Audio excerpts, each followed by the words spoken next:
Olá! Hoje a gente vai mergulhar num tema super importante para quem gosta de café, mas talvez nem pense muito nisso quando pede: o custo da mercadoria vendida. O famoso CMV das cafeterias. Exato, um indicador-chave, né? E a gente tem aqui um material bem legal, um relatório que destrincha o CMV médio por tipo de produto, café, salgado, doce, e ainda compara as cafeterias artesanais, sabe, aquelas independentes, com as grandes redes de franquia. Perfeito. E só para todo mundo ficar na mesma página, CMV é o que exatamente?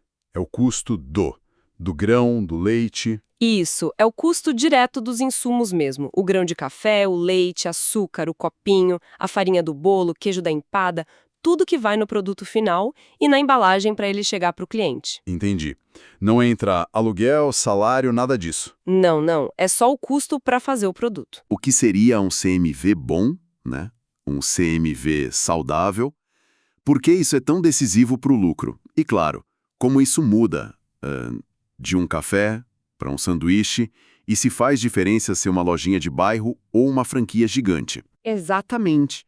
Uma análise para quem pensa em empreender na área. Ou só tem curiosidade mesmo, né, sobre os bastidores. Isso. Então bora lá, vamos desembrulhar esses números.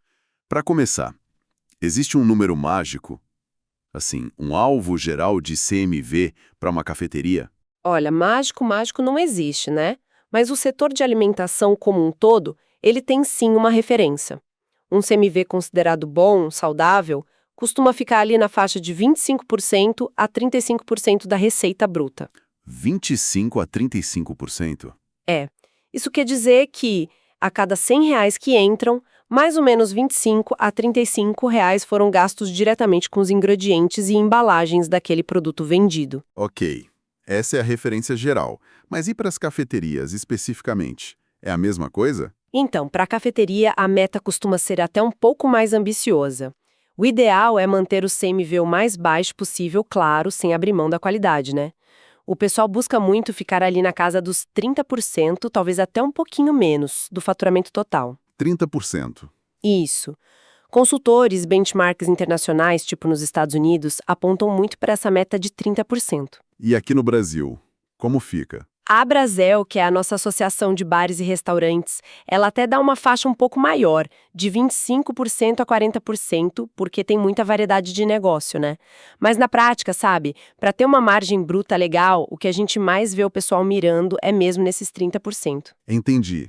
Então esses 30% são a meta tanto para aquela cafeteria super charmosa, artesanal, quanto para uma unidade de uma rede conhecida. Como objetivo final, sim.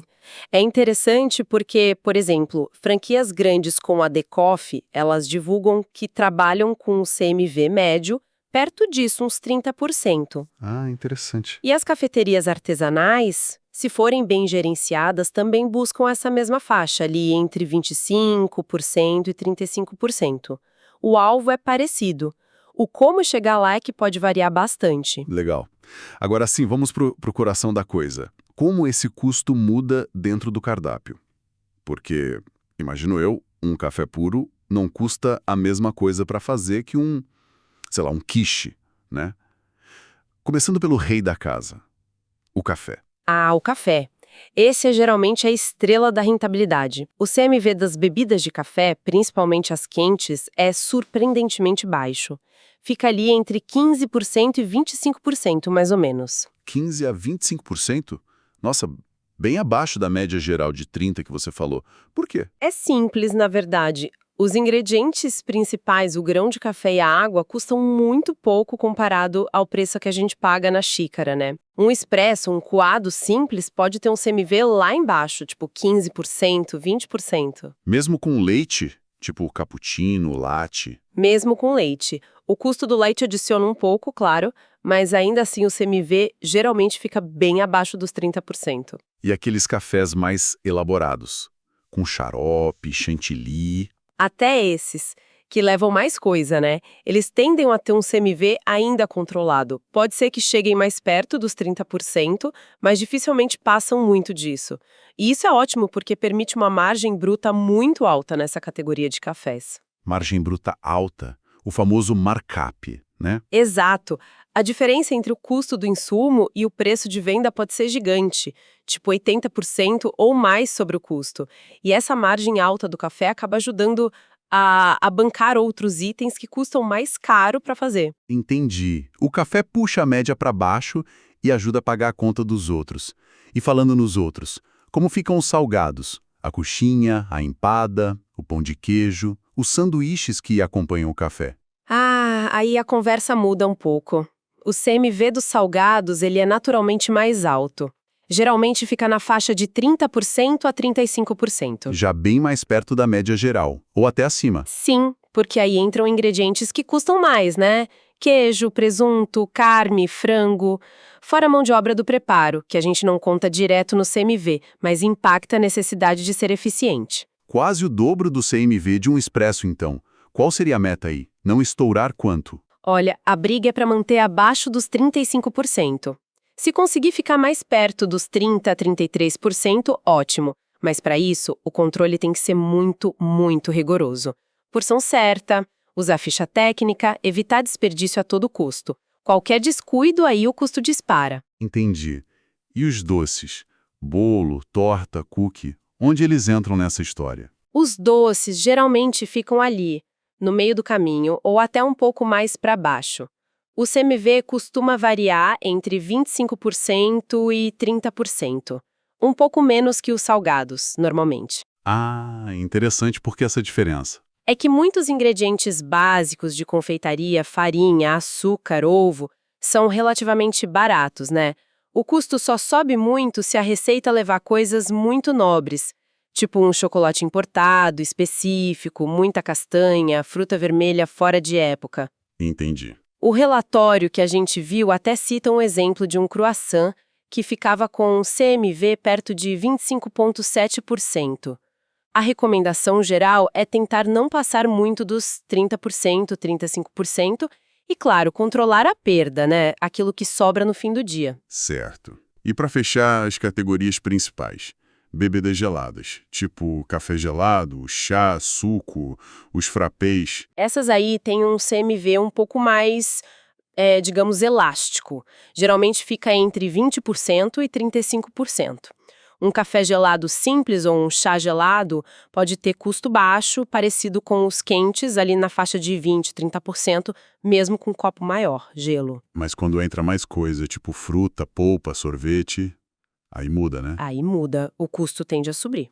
Suco natural, feito na hora, smoothie com várias frutas ou com aquelas polpas mais premium, e aqueles super cafés gelados, tipo frappuccino, que levam sorvete, calda, aí o CMV pode chegar mais perto dos 35%. O que ajuda um pouco é que o cliente geralmente topa pagar um pouco mais por essas bebidas elaboradas, sabe? E isso protege a margem percentual. E não pode esquecer que a embalagem aqui pesa um pouco mais também. Copo, tampa, canudo, às vezes chantilly, calda, tudo entra na conta. E para fechar o cardápio tem aquelas comidinhas, né, que algumas cafeterias oferecem. Tipo toast com abacate, wrap, tapioca, açaí. Sim. Esses itens, que já pedem um preparo mais de cozinha mesmo, com vários ingredientes, pão diferente, ovo, queijo, proteína, molho, eles tendem a ter um CMV mais alto, parecido com os salgados, ali na faixa de 30% a 35%. A meta seria a mesma dos salgados, então. Tentar não passar de 35%, 40%. Exato. O ideal é mirar nos 30%, 33%, mas ter um teto ali nos 35%, 40%. Aqui entra muito a questão de usar ingredientes da estação, ter um controle de porção muito bom na hora de montar o prato e analisar sempre se aquele item está valendo a pena no cardápio. Perfeito. Então, resumindo o cenário, cafés e bebidas mais simples com CMV lá embaixo, 15% a 30%, doces no meio, 25% a 30%, e salgados e comidinhas com CMV mais apertado, 30% a 35%. Agora a pergunta de 1 milhão. Como que a gestão disso é diferente numa cafeteria artesanal e numa franquia? A meta geral de 30% é a mesma, você disse, mas como cada uma chega lá? Aí é que está o ponto mais interessante, eu acho. A grande diferença não está tanto nos percentuais que cada categoria deveria ter, porque eles são até parecidos, mas está na forma de gerenciar e na consistência para conseguir bater essas metas. Explica melhor isso. Como assim, na forma de gerenciar? É que as franquias elas já vêm com um pacote pronto, né? Elas têm manuais de operação, metas de CMV bem definidas, geralmente buscando aquele resultado global abaixo de 30%, e elas têm uma vantagem enorme que é a economia de escala. Ah, comprar em volume, né? Isso. A rede negocia café, leite, copo, tudo em quantidade gigantesca e consegue preço melhor. Parte dessa vantagem vai para o franqueado. Além disso, tudo é muito padronizado. Receita, modo de fazer, isso ajuda a diminuir desperdício e deixa o CMV mais previsível. E ainda tem o suporte da franqueadora, né? Para ajudar a corrigir se algo sair do controle. Entendi. A estrutura da franquia já meio que te força a ter esse controle. E as artesanais, as independentes? As artesanais têm muito mais liberdade, o que é bom por um lado, mas exige mais disciplina por outro. Elas podem escolher fornecedores locais, usar aquele ingrediente especial, orgânico da estação. Isso pode até aumentar o CMV de um produto específico. Mas aí ela pode cobrar mais caro por isso, imagino. Exato. Muitas vezes ela consegue um preço premium porque o cliente valoriza essa diferença, essa história. Ela não tem o mesmo poder de barganha para comprar barato como a rede, mas pode ser mais ágil, inovar mais no cardápio. E outra coisa, muitas vezes a artesanal produz coisas internamente. O bolo, o pão, o xarope para o café. E isso pode até reduzir o CMV comparado a comprar pronto. Faz sentido. Só que o ponto crucial para a artesanal é a gestão. Para ela conseguir atingir aqueles mesmos benchmarks de CMV, tipo os 30% no geral, depende totalmente da capacidade do dono de criar, implementar e principalmente seguir os controles. Ficha técnica para tudo, gestão de estoque rigorosa, negociar sempre com o fornecedor. Ou seja, tem que construir o sistema de controle do zero, praticamente. Exatamente. Uma artesanal bem gerenciada, com um processo redondinho, consegue sim bater os mesmos 30% de uma franquia.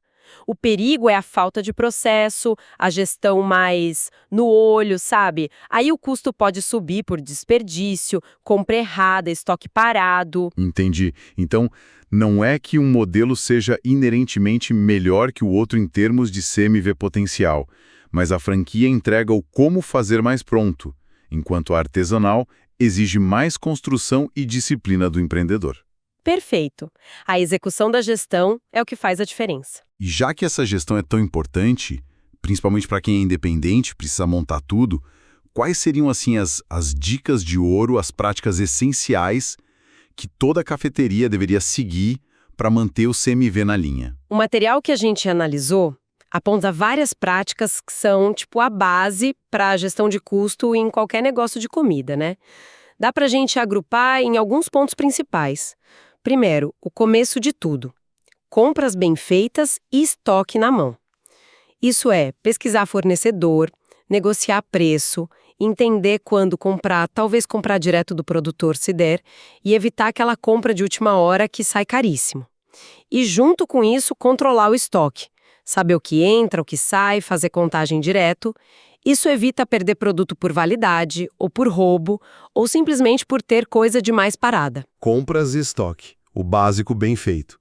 Qual o próximo? O segundo é a padronização com ficha técnica. Parece óbvio, mas muita gente ainda falha nisso.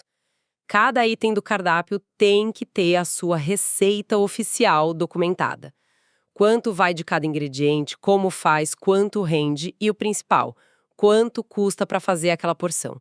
Sem isso, é impossível saber o CMV que deveria ser, e aí não dá para saber se o CMV real tá bom ou ruim, nem para colocar o preço certo. Certo. A ficha técnica é o mapa do custo. Compras, estoque e ficha. O que mais? Tendo a base operacional, vem a análise inteligente do cardápio. Não adianta ter a ficha técnica na gaveta, tem que usar. Olhar para cada produto e ver qual está com CMV muito alto, qual dá pouca margem, qual é o campeão de lucro. Com isso na mão, o dono decide, ajusta o preço, muda a receita para baratear um pouco sem perder qualidade ou tira do cardápio mesmo. E o contrário também, quais são os produtos de baixo CMV e boa margem, tipo os cafés. Vamos promover mais? Fazer um combo? Usar os números para vender melhor e mais lucrativo. Entendi. E as pessoas nisso tudo, a equipe? Fundamental. É o quarto ponto. Treinar a equipe e criar uma cultura de controle. Não adianta só o dono saber do CMV. O barista, o cozinheiro, quem atende, todo mundo tem que entender por que é importante seguir a receita certinha, usar a medida correta, guardar as coisas do jeito certo, evitar desperdiçar, tipo errar um pedido e ter que jogar fora, registrar tudo direitinho. Tem que ser parte do dia a dia, da cultura mesmo. E imagino que a tecnologia hoje em dia ajude bastante, né? Com certeza. É o último pilar. Usar tecnologia e monitorar sempre. Ter um bom sistema de gestão, um PDV, o ERP que seja focado em food service faz uma diferença enorme. Ele ajuda a controlar estoque automaticamente, a cadastrar as fichas técnicas e o mais legal, ele geralmente calcula o CMV teórico, quanto deveria ter sido gasto, baseado no que vendeu e nas fichas, e te ajuda a comparar com o CMV real, que vem do quanto de estoque sumiu de verdade. Ah, para pegar as diferenças, né?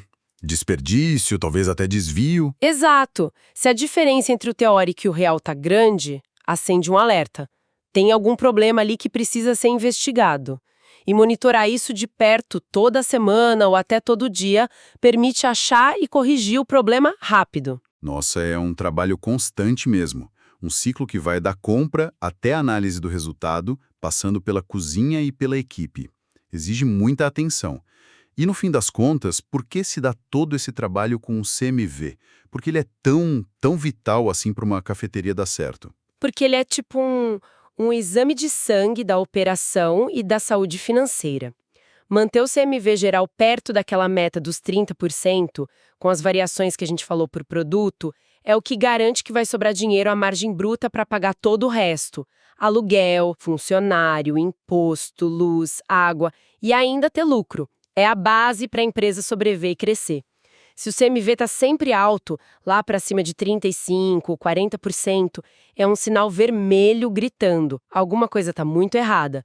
Ou está desperdiçando demais, ou está comprando mal, ou a receita está errada, ou o preço de venda está baixo demais. São problemas que comem o lucro e precisam ser atacados rápido. E o contrário, um CMV muito baixo pode ser ruim também? Pode sim, é um bom ponto. Um CMV exageradamente baixo pode indicar que talvez a qualidade dos ingredientes esteja sendo sacrificada para economizar, e isso pode afastar o cliente no longo prazo. Ou então que os preços estão muito altos para o que o cliente percebe como valor, e aí ele também some. O negócio é buscar o equilíbrio. Ser eficiente no custo, mas sem comprometer a qualidade que o cliente espera e valoriza. Perfeito, fica muito claro. Controlar o CMV não é só burocracia, é gestão inteligente e pode ser o que separa uma cafeteria que prospera de uma que só sobrevive, né? Seja ela artesanal ou franquia. Que jornada interessante por esses números, hein?